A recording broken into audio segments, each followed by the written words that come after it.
This is Tennessee Talks with United States Congressman Tim Burchett.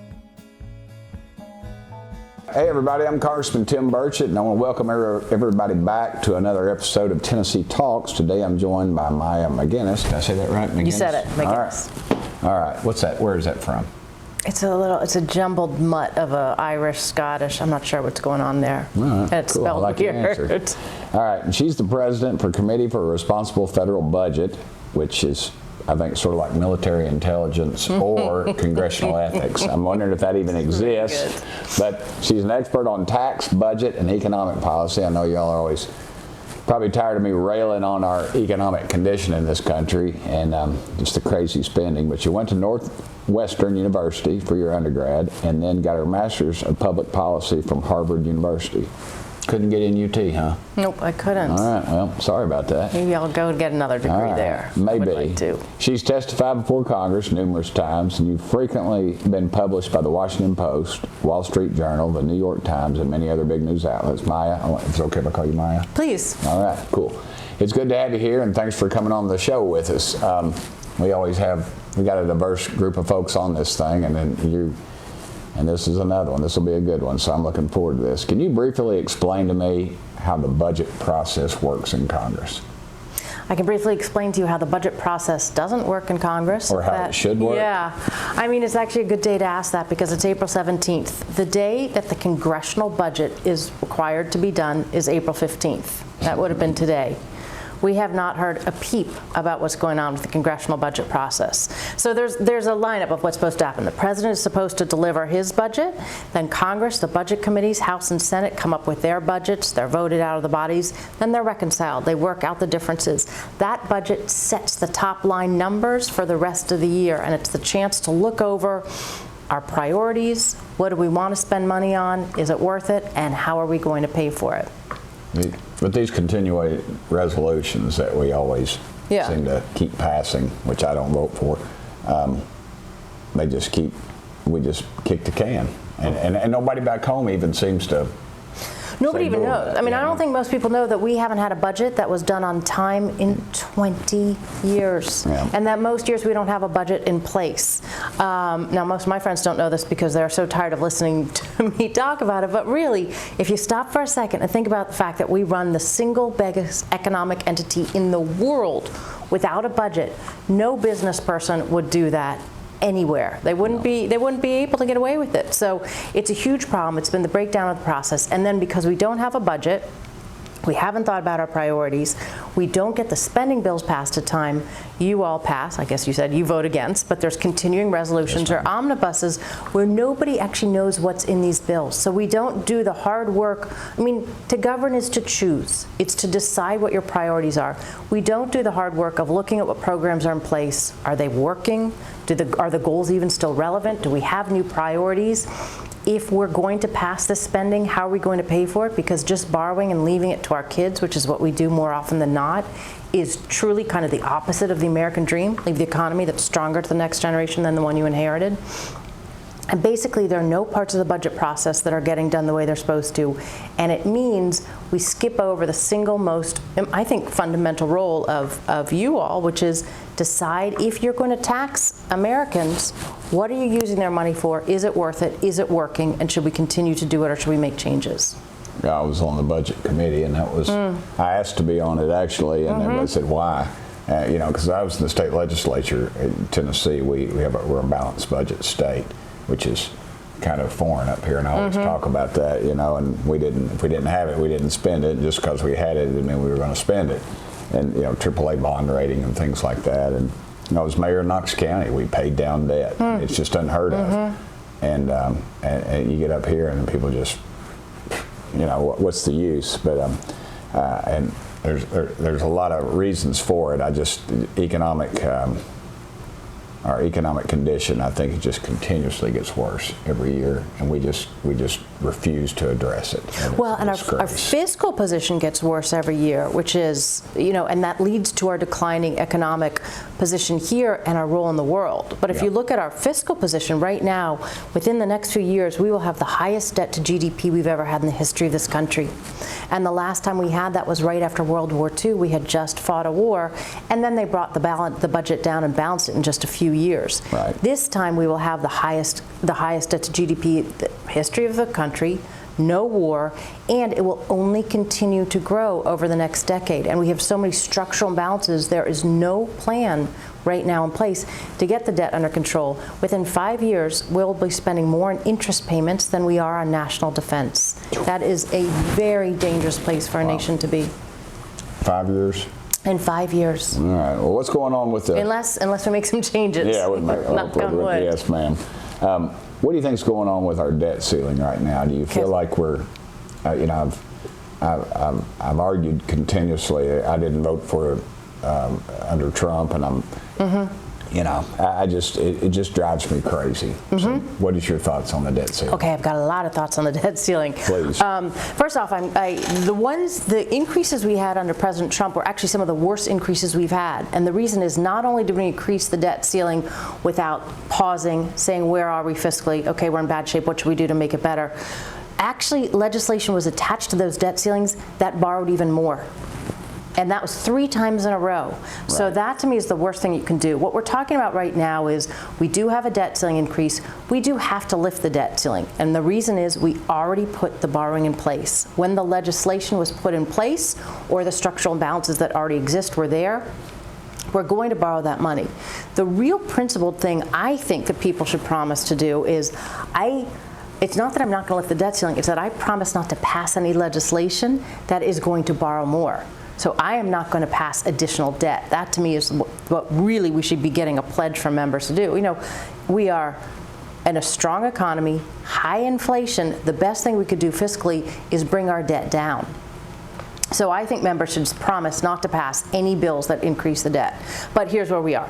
We're in a place where we have to lift the debt ceiling, because if you don't, it's going to harm our own economy, and it's not going to stop the borrowing in the future. It's only not going to pay for the bills of the past. However, the proposition that people put on the table, which is when we do that, we should put in place national savings, absolutely. Absolutely we should. It doesn't mean you're holding the debt ceiling hostage. We have to lift it. But we need to get a credible package of real savings. It's important that we look at all areas of the budget. There are a lot of promises about what people won't look at. I think we should put all parts of the budget on the table and scour it and see where the savings are that we could get. In order to balance the budget, you would have to save $16 trillion over 10 years, and everything in budget world is 10 years. Let me tell you, we're not going to do that. That's not going to get done. And so I don't think it's helpful to pretend that we're going to have unreasonable goals.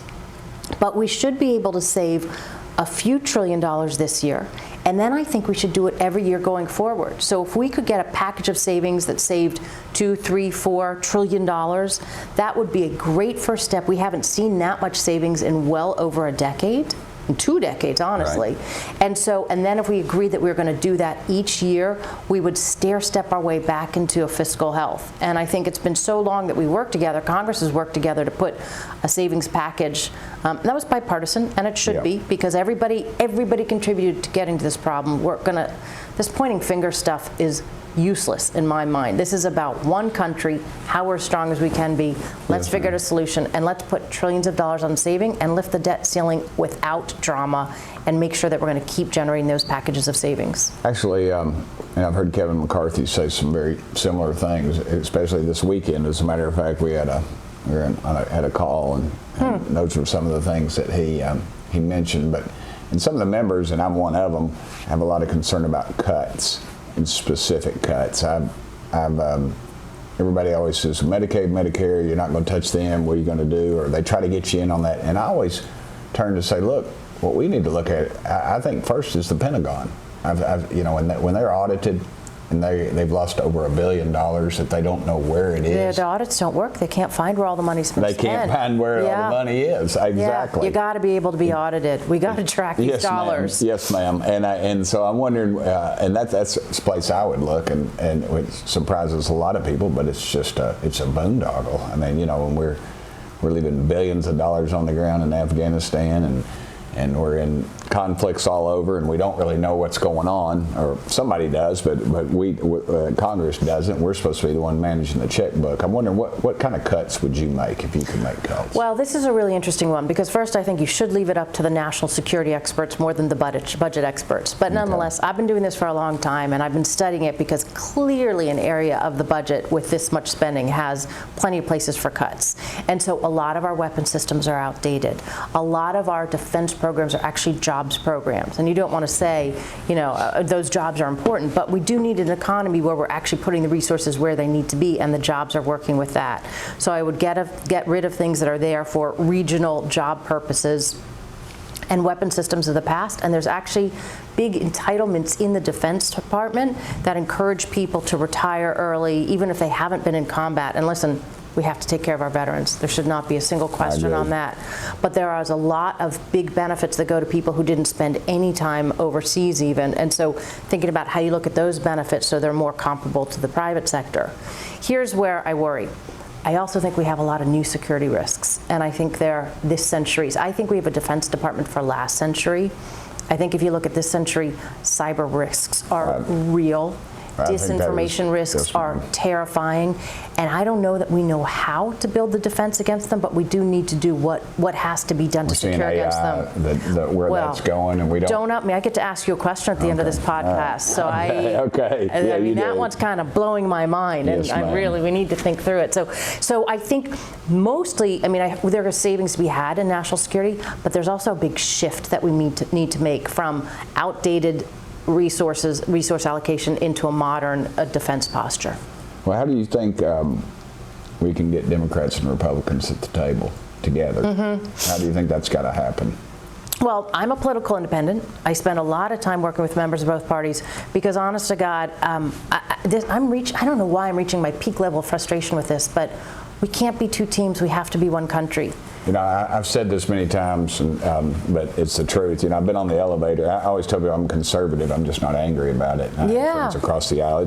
That's a nice way to put it. Well, thank you. But I've been on the elevator, and somebody will get on and see somebody in the other party they don't like and disgust and get off. And either it's happened in both parties. And I'm just like, I was like, what are y'all, 12? We're not. We're not in middle school. We got a dadgum country to run, and we're going to lose everything. And our fiscal ship is not in shape, and that is where we should have a rallying cry around that, but we just can't seem to get there for some reason. But, and you're putting your finger right on it, which is that really is we are acting like we are enemies in this country. Yes, ma'am. And because people are in two teams, I don't care if somebody has an R or a D. I'm really curious about the issues. I think we have a lot of shared objectives of things we want to do, and we may have differences about how to achieve them, but that's what we have, that's what we compromise on, that's what we work through, that's what we try to problem solve. You think it's possible?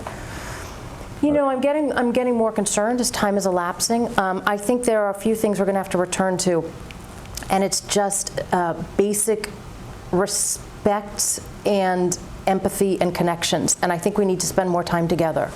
And I host as many bipartisan briefings and dinners and things as possible because we're just people. And, when you get to know someone, I see people who disagree with me on fiscal policy all the time, but if I meet them on the soccer sidelines, if we have kids in the same place, that human connection makes us work very differently. And I don't think you guys have to go out and do camp outs and stuff, but you need something because we need to build some working relationships because this stuff is hard. But the second thing is we need voters to understand that what we're asking you to do on fixing the fiscal situation, it's not easy.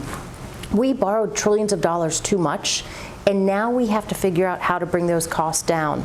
And that is really hard work on spending and on revenue. Everything that you do to fix the fiscal situation is what politicians don't want to do. But we have to do it because if we don't, our economy's weaker, our budget weaker, and our national security is weaker. It's easier to demonize somebody than it is to get down to work. You can blame somebody across the aisle all day long, but if you're not willing to work a little bit. I always use the example of raised the speed limit in Tennessee, and Steve Cohen, we're in the House together, but I was in the State House and he was in the State Senate, and we raised the speed limit. He was my Senate sponsor and I was the House sponsor. And, he called my mama when my daddy died. So, and people, I say, I fixed his Cadillac one day, and I always tell people, you can't get past that. I can't get past the fact that that friendship and that he reached out to my mama. You do something decent for somebody, and it changes everything. And as far I used to joke around in the legislature. He was as far to the left as I was to the right, and we'd go out and eat, and it just kind of the odd couple in the legislature. And we're still good friends. We need that. And also, I just think, like, I'm sure you and I disagree on something. Doesn't mean you're a bad person or I'm a bad person. We have to back away from this beautiful diversity of opinions. The fact that we have different preferences for how the government should look and what it should do doesn't mean someone's coming with bad intentions. We have to be a little bit more charitable in our understanding. And then we have to figure out, I just think the number one thing is, this is one country. We're not acting like it, and we have some real threats on the horizon. The fiscal foundation that's weak is underneath everything. Absolutely. And there's some big threats that are coming at us, and if we don't unify and if we don't strengthen our fiscal position, I'm not sure we're going to win, and I'm deeply concerned and worried about that. We could be a third world country is what I'm afraid. I wondered, and you kind of, I guess we kind of acquiesce. That's a big word. Whoa. That's a Harvard word. Sorry. I know I couldn't spell it. Yeah, I can't spell it. No. I say, how about let's move in this direction? That's what we do, this direction in East Tennessee. National debt. What's it going to do to our future generations? Yeah. So the reason to worry about the national debt, there are multiple reasons. Again, the first one is the more debt you have when it's too high, it means that your standard of living, your wage growth, your jobs all are lower. Even today, our incomes are lower than they would be if we hadn't borrowed so much in the past decades. Right. So that's one. Number two, if you have too much debt, when interest rates go up, which they are right now to fight inflation, your interest payments go up. Over the next decade, we will spend $10.5 trillion on interest payments. Can you imagine what we could do with that $10.5 trillion? That's just like driving up Pennsylvania Avenue there, shoveling out of the back of a truck. It's just, I mean, it's really, and we're borrowing it like it has no consequences. Well, it absolutely does. And so those interest payments mean whether you want to cut taxes or build some new program, you can't do it. $10.5 trillion, a chunk of it was going out of the country to other countries that lend us the money. The biggest lenders from other countries are Japan and China. China owns $1 trillion or $900 billion of our debt. We are vulnerable in terms of national security. We could lose our privilege of being the nation's reserve currency because we're being so irresponsible. It means when there are new needs, whether it's a pandemic or changes in the workforce, changes about what we're going to do about AI, our budget is so kind of busting at the seams. We don't have the space to contemplate these new needs because we're not very good at cutting spending that we don't need. And it basically leaves us vulnerable to anything that comes along. If we have a national emergency, we may not be able to borrow. And that could really, really make things worse. We've been very lucky that we've been able to borrow in the past two recessions. Right. And it hasn't hurt us in the immediate moment. Well, we're pushing up against the limit of that. And when that happens, we will be in a downward spiral. Basically, you have to look at your fiscal security as your economic and national security. And we are just really risky because you can't see the problem until it hits you in the face, and then it's too late. And my parents grew up in the so-called Great Depression, but they'd tell you it wasn't all that great. I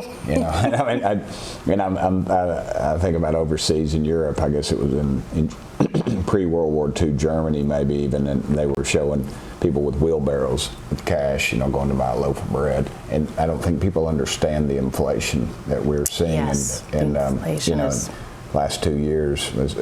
If you made $100,000 2 years ago, you'd be the same as like making 85 today. So it just 15% decrease in purchase power of your dollar, to me, is scary. And and it can get out of control. Oh, quick. Once you lose it, you can't. It's really hard to get it back. Yeah. So it's one of those things. That's why we shouldn't have overborrowed, which is what kicked off the inflation. Because once you get into it, it's a self-fulfilling prophecy, basically, and you can't stop it. And I like to pay down my debt. That's been my concentration here for the last. I wish we could do that as a country. Well, I really do. I can tell you, at the Burchett household, that is our goal. So, but anyway, at home. We're at the end of the run here, Maya. And this is the part this is so fun. Well, this is the part I dislike the most. I'm going to like the most. Well, you get to ask me a question, anything you want. Okay. Well, I've come with a hard one because I am really trying to understand this. This AI thing is kind of blowing my mind.